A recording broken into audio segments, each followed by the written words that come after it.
You know the vibe. All spice, no sugar. Let's get into it. Welcome back, beautiful souls, to yet again another episode on the Don't Sugarcoat It podcast. And today I would love to share with you how I would rebuild my business if tomorrow I woke up with $0, zero Instagram, zero business. This episode is going to be all about how I would scale my business to multi-six figures if I had to start again from scratch. And here's the thing, it's like really cool because, I'm in my third year now of business. We're already in March. We're already in coming to the end of quarter one of this year, which is absolutely crazy. Has anyone else felt like time has just ridiculously sped up recently? Or is that just me? Because I just feel like I'm like, blink, and we're already a few months down the track. And it's really cool because being in this position that I am, I've already hit over six figures in my business this month in cash collected. And I had to take a moment to really take that in, because a version of me a few years ago was just like pushing and had pedestaled this six-figure mark. And now here we are in my third year, and quarter one is almost done and we've already hit six figures, which is a really cool experience. So I thought, what would I do with all the experience that I've had, the failures, the challenges, the triumphs, the obstacles, the wins and the losses? What are the things that I know now that I didn't know back then that really made a difference in my business? So I'm going to walk you through 5 steps of what I would do if I started again tomorrow. So step number 1, if I was starting scratch and had to rebuild my business, the most important thing and the number one thing that I would prioritize above everything else is identity. This is not just like my identity of what my Instagram bio looks like. I think so many people just over obsess around what their identity is and what their bio is from a brand perspective. While that's great as it gets like recognition, and of course that's a piece in your business that's important, but I challenge you, if you were to delete your bio for 30 days and still showed up as is, would you make clients? I guarantee you would. If you just stopped fussing about what your brand looked like and actually started just identifying as that person, creating content as that person, creating conversations, having conversations, and showing up as is, you would still generate sales in your business. You would still attract clients. And I think it's just so interesting because usually this is a big thread that people come to me, especially my clients who are scaling to their first six figures. They have this overemphasis around their bio and their brand identity and their imagery and their aesthetic and their design. And I love all of that stuff because for me, brand image is important, but it's not the most important thing. It's actually who you identify at your core being. And this is something that I challenge my clients as well when they first come to me, especially if they're going through that transition phase of they're in the 9 to 5 and they're transitioning into their business, or that they're at that early beginner stage of their business journey. Instead of identifying or showing up as like, oh, I work as a nurse, or I do bodybuilding, or I have a corporate job, or I work in hospitality, I challenge you to completely remove any remnants of that identity. And every person that you meet, the next person that you're introducing yourself to, I want you to claim the identity of the person that you are becoming. If you're stepping into business as a coach, if you're stepping into affiliate marketing, if you're stepping into being a speaker, whether it's at the beginning stage of business or whether you're at 6 figures scaling to 7 figures, whatever your next level identity that you are stepping into and you are claiming, the fastest way for you to time collapse into that existence is if you begin today to identify internally and externally as that person. So when I'm scaling to my next level, I went from saying like, oh, I'm a business coach or I'm a content coach and I help people scale their businesses through content creation. And then when I was stepping more into the event space and really owning my power in running events, I would introduce myself and I say, I run events all around Australia. And the moment that I said that, people's ears pricked up. People were paying attention. They're like, wow, she runs events all around Australia. And now I travel internationally and I have international clients. And now I'm running one of Australia's biggest luxury business event for female entrepreneurs. And that is also a plug side note. You may know or you may not know by the time this episode comes out about what that is about. So if you're listening, consider that a little bit of a sneak peek as well. But it's the identity piece that is going to shift you way quicker than any strategy, that any framework, that any AI tool could ever give you, is when you accept and take full ownership and full responsibility of who you are becoming. So as I mentioned, if you're in that transition phase of, and it can be a transition phase in your business, if you're going from one business and you're pivoting to a different type of business, the biggest, most important thing that I want you to prioritize when you're scaling and you're rebuilding is claiming that identity with full conviction, full certainty, and actually introducing yourself as that person. Because here's the cool thing as well, is what's going to play out when you do this. You're actually going to attract clients a lot easier and a lot faster, because instead of people like asking you what you're doing and then you give them this roundabout answer of oh yes, I'm starting to build my business, I was doing this and now I'm doing this, you just go straight into, this is who I am and this is what I do. So I want to challenge you to get really crystal clear as to, if you could put a label on the identity of the person that you're stepping into, what is that? And it's now time for you to fully own that. So every time you meet someone new and show up online, create a piece of content, people immediately recognize who you are and what you do. That is the first piece that I would do and I would focus on and get really clear if I was to rebuild and start from scratch tomorrow. So step number 2, this is your network. The thing that really catapulted my business in the early stages was my networking. I used to go to every event that I could that was in my industry, in my niche. And I used to say to myself, I'm going to meet my next client at this event. And also this kind of really goes well with step number 1 of the identity piece of when you're reintroducing yourself or when you're really stepping into that next level. It is actually going and meeting people at these networking events, because you just don't know who's looking for your service or who's looking for your offer. And when you go into that place and you're identifying as the person that you're stepping into and claiming your next level, and you're networking with people who are in the same industry, who are actually open to receiving your work and your craft. And sometimes it gets really challenging at the beginning stages of business when you're trying to become this different person and this new version, like the truer version of you, but you're still entertaining the same environment and the same connections and community of your past self. So networking is not only great for you to really reintroduce yourself and to step into a kind of like a clean palette. You're stepping into a blank canvas and you get to introduce yourself however you please. When you go to networking events within your industry that are designed to really expand your environment to match the person that you are becoming, it also opens up your network to meet new people who resonate with you, who share the same values, who want to have the same conversations. And your environment is so important. It's so important because it's going to be able to regulate and normalize the standards and the behaviors that you want to become and the person that you want to become. So going to networking events and networking as this new identity, it would be my second, this is why it's step number 2, would be the second piece that I would be prioritizing and implementing into my business if I was to start from ground zero. And the other piece that I want to share with you around this is the community aspect too. You never know where a conversation can lead when you go to these networking events. And this is why I love in-person events. This is why I love always putting myself in the room, because it expands my possibility, my realm of possibility expands, and it also gives me permission to go there, to go bigger, to go louder, and it makes me think different. It opens up my mind.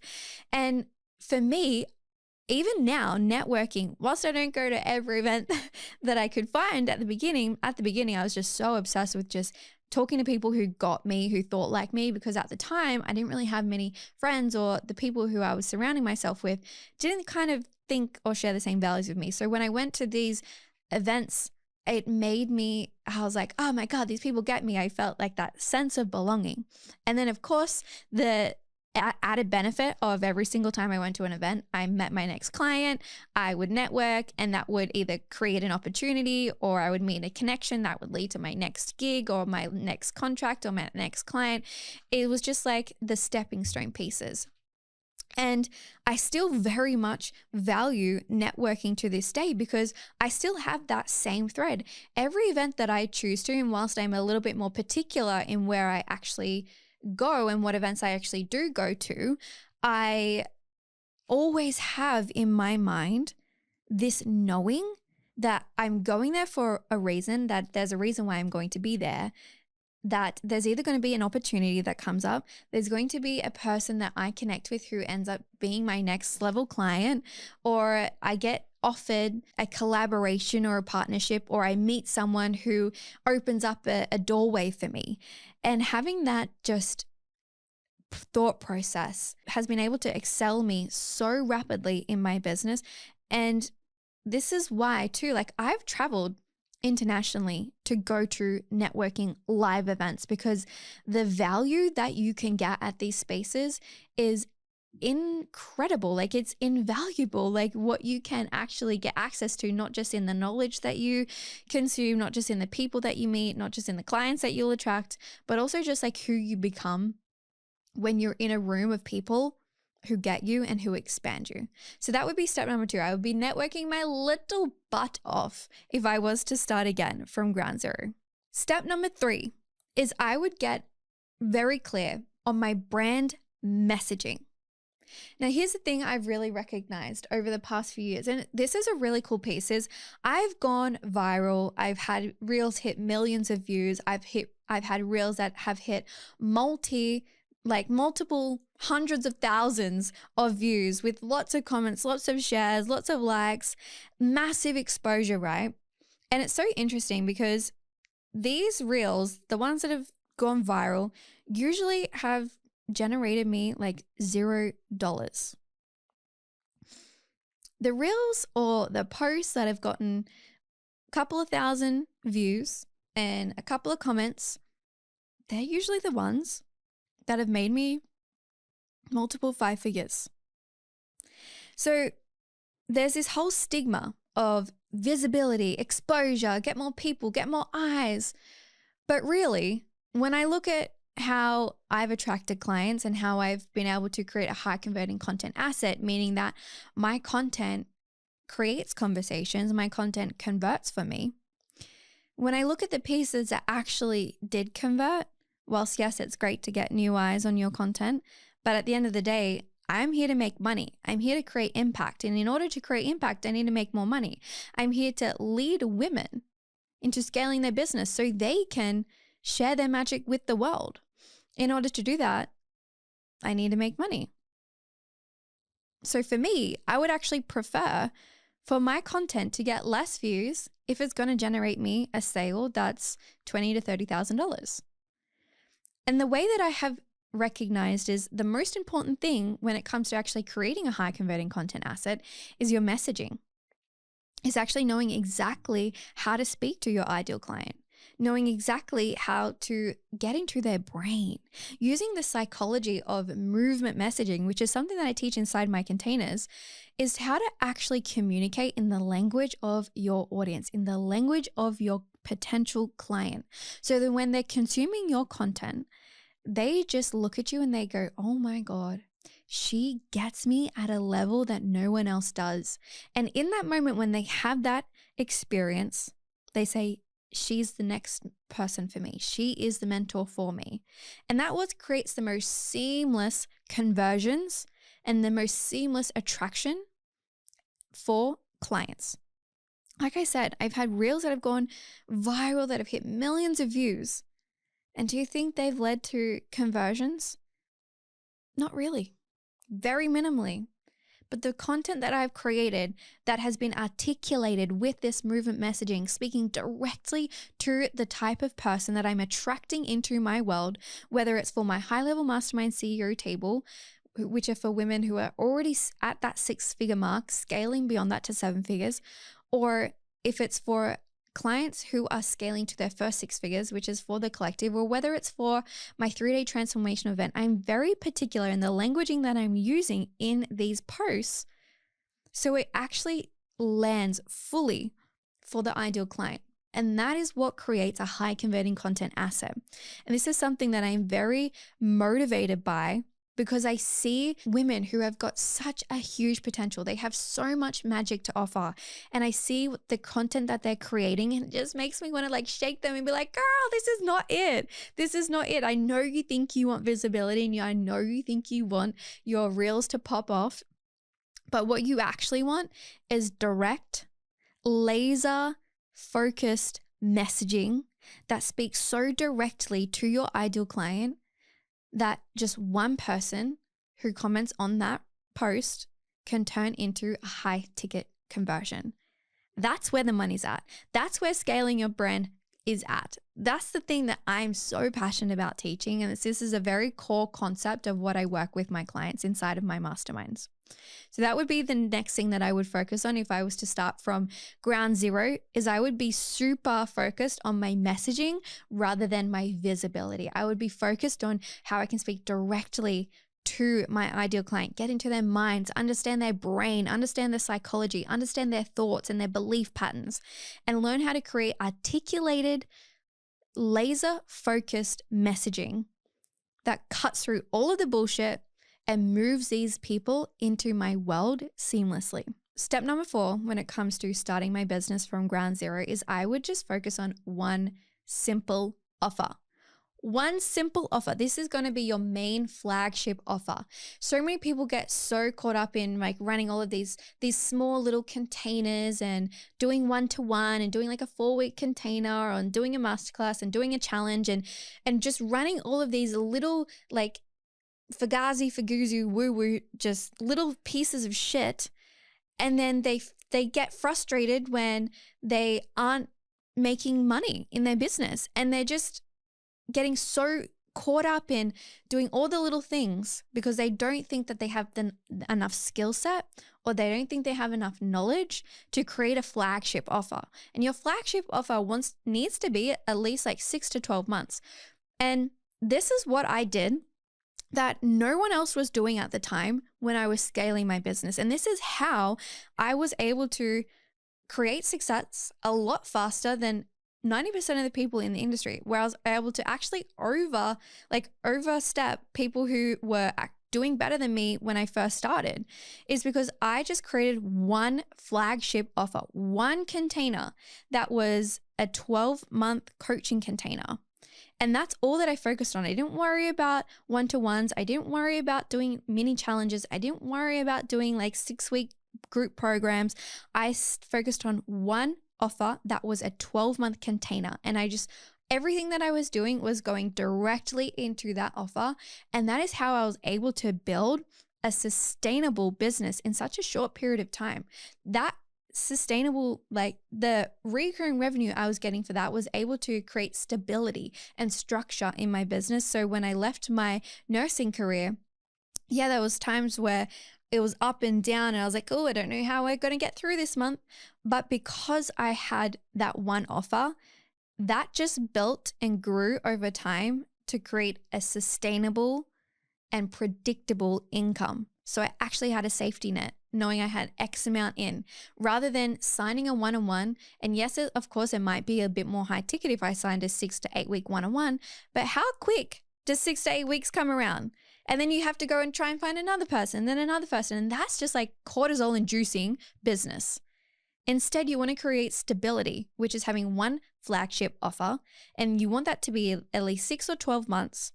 So all that you do, all of the top of funnels, and I'm going to get to top of funnels in a moment, because that is the next thing that I wish I did more of sooner. Everything that you create funnels into this one program. I would actually cut the 1-on-1s. cut the one-on-ones. Like I said, I didn't do one-on-ones because the part of me was like, I didn't have the time, because when I was scaling my business at the very beginning stages, I was bodybuilding and I was still nursing. So I was like, my schedule is all over the place. I can't have one-on-ones. So I'm just going to have a group program where I do one call a week. That is it. That's all I did. And I just poured people into that. So I actually had a sustainable business. And that's how I grew to multi-six figures in under 12 months. In my brain, I think, well, this is the most obvious way. But not many people were doing that at the time. So this is something that I work on with my high-level clients, is actually creating your flagship offer. So you can create scalability in an untapped threshold. So no matter how many people you welcome in, it's uncapped. Your income is actually uncapped. So many people think that, okay, one-on-ones is amazing because yes, they're the higher ticket, but you can only do X amount of one-on-ones. But if you actually took the work that you did and put that into a methodology and turned that into a flagship offer, you are doing the one-to-many masses, meaning that your ability to make money is uncapped. It's infinite. There's going to be things that come up with that. Most people are like, well, I don't think that I'm going to be able to deliver the value that I deliver in one-on-one. I'm like, well, that's just a limiting belief. We're going to work through all of those energetics. And this is something that I work with inside my high-level mastermind, is actually clearing out all the energetic blocks. So you can create an infrastructure in your business to create an uncapped income. Because most people think that in order to hit 6 figures or 7 figures, it's like, it has to be a particular way. It's like, no, you just actually have to create a scalable business model, and then the rest just gets taken care of.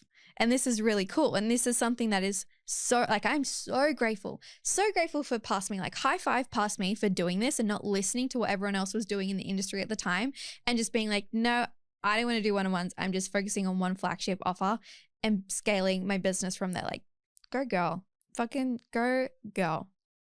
So that would be step number 4, is create one offer and don't get distracted by creating little offers.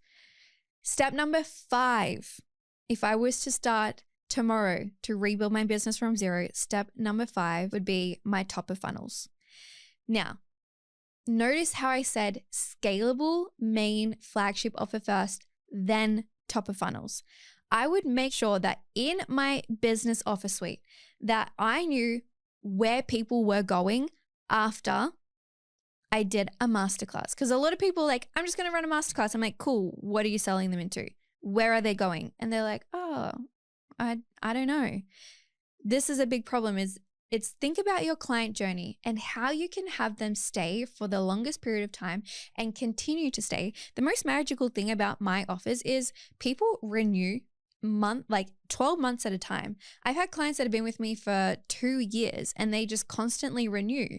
And that's great because for them, they're getting the continued support through all avenues. And as they grow, I'm growing with them. As I grow, they're growing with me, and they continue to up level and come along the journey because it is a movement that I'm leading. And it also creates an opportunity for easy resubscriptions, for easy continuation, rather than, again, having that same cortisol inducing periods where you're like, oh, this client contract is ending, I've got to go find new clients now. It's like, no, if you actually just have a scalable offer, then people just continue to renew and your business just continues to compound over time.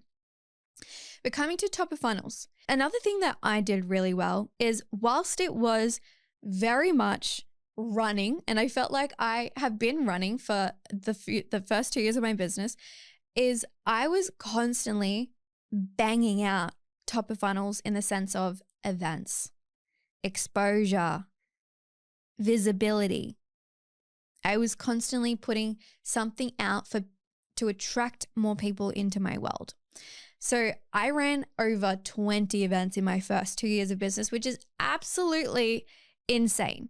And if I had my time again, I would still do that, but I would just restructure the events a little bit differently that actually created more compounding effect and got me results a lot faster. Because the first few events that I ran, I had no fucking idea what I was doing. I was just like following my soul and following my intuition, but they weren't created or structured for me to actually make money. I actually lost a lot of money in my first few events because I didn't really have the support, and I didn't have the mentor who could see what I was doing and see my vision and kind of steer me in a way and be like, okay, Candy, I love what you're doing. Let's just tweak this a little bit so you can actually profit from it. I never really had someone who could support me in that way and who had the experience in running a lot of events. So for me, I lost a lot of money in the first few events that I ran, but that's perfect because it gave me the knowledge and the experience. So now with my clients, like I just had one of my high level clients run her very first full day retreat.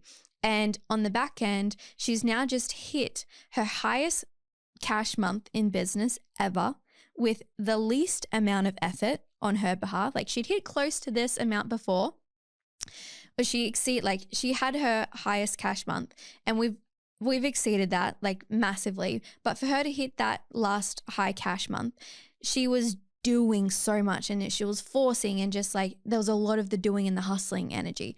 As for when we restructured this flow of this top of funnel to her flagship offer, she cracked right through her previous high cash month with way less effort. And now on the back end of that, she's selling clients with so much ease because she's had this authority and she's had the visibility and she's had the support of a mentor who's like, okay, I love the vision that you're creating. Let's just change this a little bit. Let's just kind of move things around so you can actually profit out of this on the back end. And she's already made her investments back into the event tenfold, which is so cool when you have a mentor who can who's been through the trials and the tribulations and the obstacles for you to see where your blind spots are. Be like, yes, this is an amazing idea, but we're also going to make your amazing idea profitable so you can actually scale your business.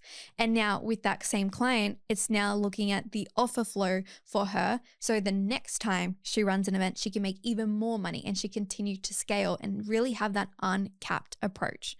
And this is really cool because she's only in her first year of business too, and she's already hitting multi-5-figure months, which is insane. And it's so cool. And I'm like, yes, like I just get so excited. But when we're coming to top of funnel, I want you to think, how can I get the most amount of exposure? Top of funnel, masterclasses are good. Don't even bother with e-guides. No one fucking reads them. Don't worry about that. You want to give your live energy. When I think top of funnel, I think, how can I get people in my live energy? Because I know the moment that I'm live with someone, I know that I can connect with them on such a deep level that they look at me and they're like, yes, she is it. She is the one. How do I work with you? What's the next step? I just know the power of my magnetism. And so I would choose to run a live event any day over creating an e-guide. And also too, because I could not be fucked sitting down and writing out an e-guide. Like that to me is boring. Yawn. No, thank you. Not for me.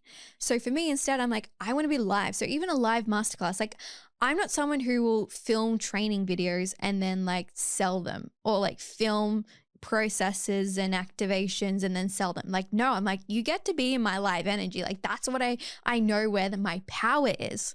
So for me, it's like, I'm going to run a live masterclass because I know, again, when I'm in that energy, people are like, oh my God, I love Candy. I want to work with her. Running a live challenge. These are these small things I didn't do until like really only in the last 6 months. And the compounding effect of that has been massive, but I didn't really know. Like, it's so interesting because I feel like I look around, especially here in the Gold Coast in Australia, like some of the things that I'm doing, I'm like, no one's doing them here. And it alters my brain chemistry a little bit. I'm like, why aren't we doing these things? Why are we so focused in this direction when the way to move forward and to create an uncapped threshold, like business, is in this direction, which is so cool. And this is why I'm so grateful for. I have a lot of plugs and I have a lot of portals open in America. I am just getting so much energy from them because they just know what they're doing, right? So for me, I'm like, I wish I started doing these things sooner. So the masterclasses, the little challenges, but again, I would only do them. I wouldn't get caught up in doing this. You only do these once you have a main flagship offer crystal clear. So you know exactly your client journey, where you're taking your person from the moment they come across you, and how to get them into your long-term offer. So you can create that sustainability, that scalability, and create a very successful business in a short period of time. So to recap, the 5 steps, if I was to start from $0 tomorrow to build my business, this is what I would focus on. The 5 steps. Here we go. So number 1 would be your identity. Who are you claiming that you are internally? Go and introduce yourself as that person. The next person that you come across, that you meet, they're like, oh, what do you do? Claim that. Identify as that person in all avenues of your life and business. Number 1, identity. Number 2 is network. How can you get in spaces to 1, introduce yourself as that identity, and 2, connect, collaborate, put yourself in an environment of people who are thinking the way that you think and need your work. Networking. Network your little butt off. Come to my live event. Step 3 is your messaging. Learn how to be articulate in creating movement messaging so your content turns into a high converting content asset. This is what I specialize in, helping my clients scale and building their businesses through social media. Step number 4 is your main flagship offer. Get really clear on just one thing that you do really well. Create a 6 to 12 month container around it. So no matter how many people you sell, how much money you make, you're not giving more time. You're just making more money and delivering more impact and more value. Number 5 is then your top of funnels. How can you get the most amount of exposure? How can you get the most amount of visibility? Putting yourself in front of people, live events, masterclasses, challenges. But only do these things once you have a main flagship offer, because otherwise you're just doing little fluffy work that isn't going to generate you income. So my beautiful babe, if this feels alive in your body, I would love to invite you into how we could work together. These things are the things that I work with my clients really closely with, especially with my clients inside the collective, which is my container that I help women scale into their first 6 figures. We work on your movement messaging. We work on your offer funnel. We work on your brand identity. And of course, it wouldn't be my coaching world if I didn't go into the energetics and how to actually alchemize all of the blocks that come up so you can actually hit your next level income goal. If you have been feeling the call to work with me, I would love to invite you to book a call with myself and my team, and we can see how we can work for you. And if you're not a fit, we'll send you in the direction of someone we think would fit best for you. My beautiful babe, thank you for listening, and please support us. I know it's annoying, but just click all of the little buttons, you know, like the follow, comment, subscribe, share, whatever, all of those little buttons, just go and click them. Thank you. I love you. It means the world because I know so many people can value from this work, and I'm so grateful. And also comment too, like I love to get to know you as well. Like I want to know your dog. I want to know your daughter, like your family. I want to know your next door neighbor. Like I want to know you. And I just love creating connection with my community. So again, thank you for listening to the Don't Sugarcoat It podcast, and I'll be seeing you in the next episode. Bye.